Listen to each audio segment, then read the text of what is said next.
You know that saying that the only thing to fear is fear itself? Like whenever I hear that, I'm like, okay, wise ass, how about getting hit by a bicycle? I mean, that's a thing. But the more you think about it, the more it's like, oh shit, that wise old man actually knew what he was talking about. I think one of the things that I'm personally really good at hiding is the amount of anxiety I get. And I'm not gonna say I have severe anxiety. I've never had to go to the hospital from a panic attack or anything like that, but I do worry a lot, especially in my early 20s when I was really starting my career out as a filmmaker here in Los Angeles.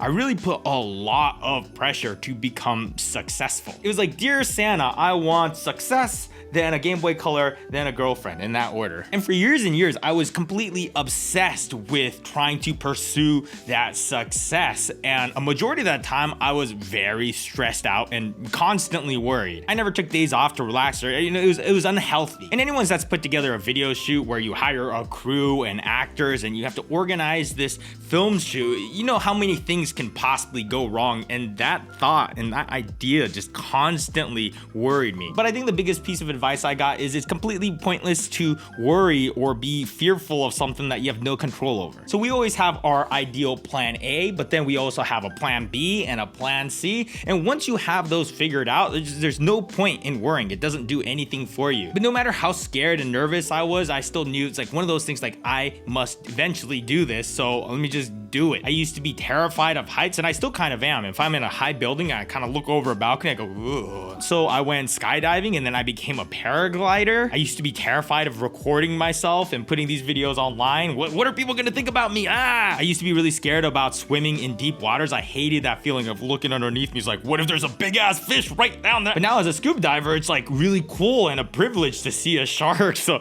a lot of you divers know what I'm talking about. And it's just like these little switches in your head. You just boop, and then now you have a full different perspective on something. I used to be scared of the dark and I'm still scared of the dark. So one of the things I like to think about is what is my biggest fear? And I'm actually curious, what is your biggest fear? You should think about that for a little bit. Leave it in the comments below. I 100% know what my biggest fear is, which is public speaking. I hate having a lot of attention on me, which is weird, right? Because I record myself, I put it online. Thousands of people, please watch me talk. Well, that's one of the reasons why you'll never find me do like public speaking or even podcasts where I'm talking live. Like I like being able to edit out what I say. I actually really suck at talking. I've talked about this before. The only reason why you think I can talk well is because we cut out all my mistakes. Like I'm always concerned with live stuff that I might say something very innocently, but then it'll be interpreted as something that's being racist or stupid or sexist. But recently my good friends Jess and Zach have gotten engaged and they've asked me to officiate their wedding. So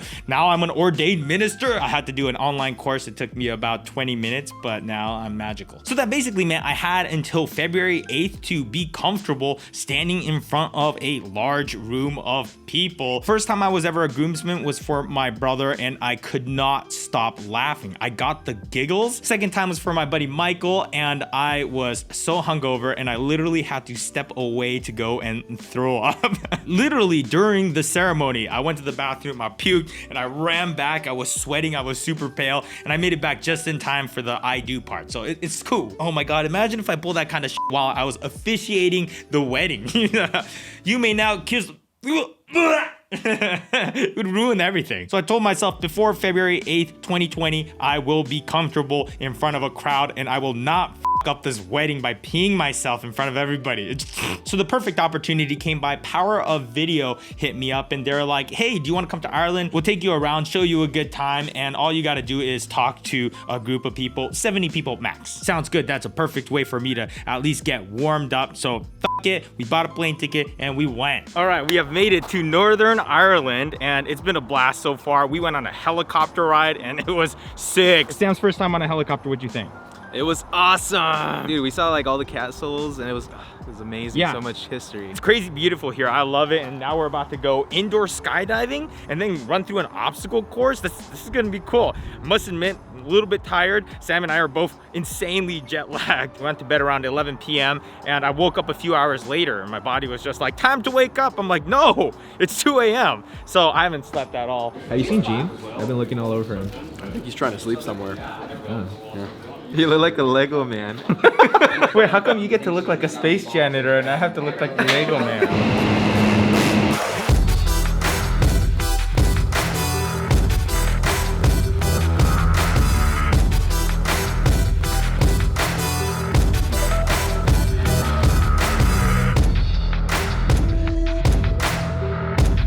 right, finally I feel well rested. I think I'm ready to do an obstacle course.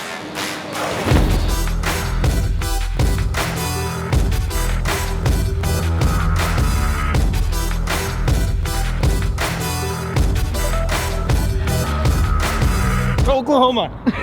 All right, today is the big day. Finally, I got a full 8 hours of sleep. I feel so much better. We basically tried to stay out as late as possible last night just to make sure that we sleep through the night. So we actually stayed out till like 2 a.m. And while we were walking back, this one Irish dude just runs past us and he's wasted and he just face plants it straight in the middle of the street. And it's like raining and everything. So he's just starfished on the ground for a solid 10 seconds. We go check on him and he goes, "Fuck off," and then he just keeps running. I still have to figure out what we're gonna talk about, so maybe I should start thinking about that instead of vlogging right now. Probably a good idea. Yeah, okay, I'm gonna put this camera down now and start writing some stuff down. Oh my god, I can't stare at that. I can bleed it a little bit. What the heck? Oh no!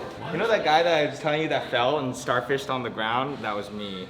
Gene just comes down for breakfast. He's just bleeding on the tiles. Why is it not stopping? Yeah, stop. I think the healthcare here is better than back at home in America. Morning, guys. Oh, sorry, my elbow's bleeding all over. Oh, hey. Morning. Let's go to breakfast. Yeah, Thanks, Gene. I've lost my appetite. Okay. Thank you. They invited me here and they're like, don't worry, you don't have to talk to a bunch of people, because I told them I don't like doing live events. They're like, yeah, it'll be like 70 people. As soon as my plane touches down, he's like, yo, so we're gonna go do a Q&A in front of like 800 people. Divide by 10. Still 80. You know, this, Oh, is, man, my, it's you know, this is like- my first like public speaking ever. Are you serious? Yeah. Are you nervous? No, yeah. No, I'm not really, but it's just like, I'm like, am I over prepping or under prepping? We need a safe word. If I say a certain safe word, that means you direct all the questions towards Peter and I'll just sit there like... Medic. I don't think I can do this, guys. It's locked. Are you not nervous at all? You're just chill? You're just like, whatever. Huh? What time are we on at? Oh, you guys are up down. Right now? No, I'm coming with you. Okay, let's go. Bro, it's locked. Gene, this is like the 10th water you got. What's wrong? I'm so thirsty. I don't know. I'm so thirsty. Thank you. I just ran in and said, Gene, we're on right now. Get out of the bathroom. Let's go. Just kidding. I have a little drizzle now. I was like, where's Gene? He's like in there throwing up. I gotta change my underwear. Come on, boys.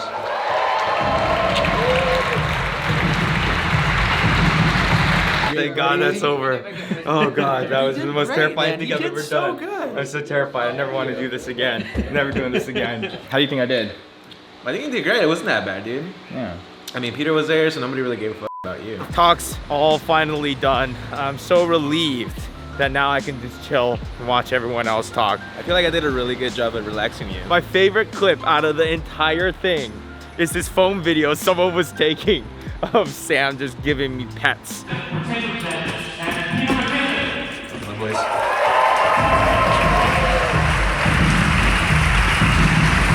It's just such a good feeling to get it out of the way and have done it. So I kind of like that. It kind of freaked me out a little bit, and I just kind of went, oh, let's just do it. You just have to face your fear. Do you have any fear, Sam? I've been wanting to get a selfie with Peter, but I'm too scared to ask him. I'm trying to be cool. Like, I'm like, I don't want it. So you're trying to play it cool. You don't want to hey, be like, you wanna selfie? all right, final day here in Belfast. Sam, you ready to get going? What? Is that your wallpaper? No. Can we just not use this?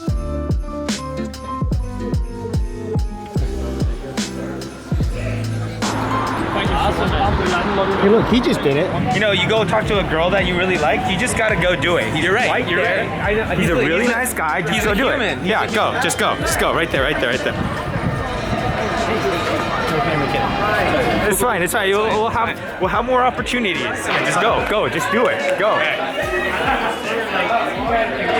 Where were you? I just don't want to bother him. He's not busy right now, so just go for it. I believe in you. Hey, Peter. Can I get a quick selfie? Yeah, dude, what's up? What's your name? Sam. Sam, nice to meet you, Sam. Your battery just died. Yeah. I mean, I could like. Sorry, man. Sorry. You should charge it. Charge it.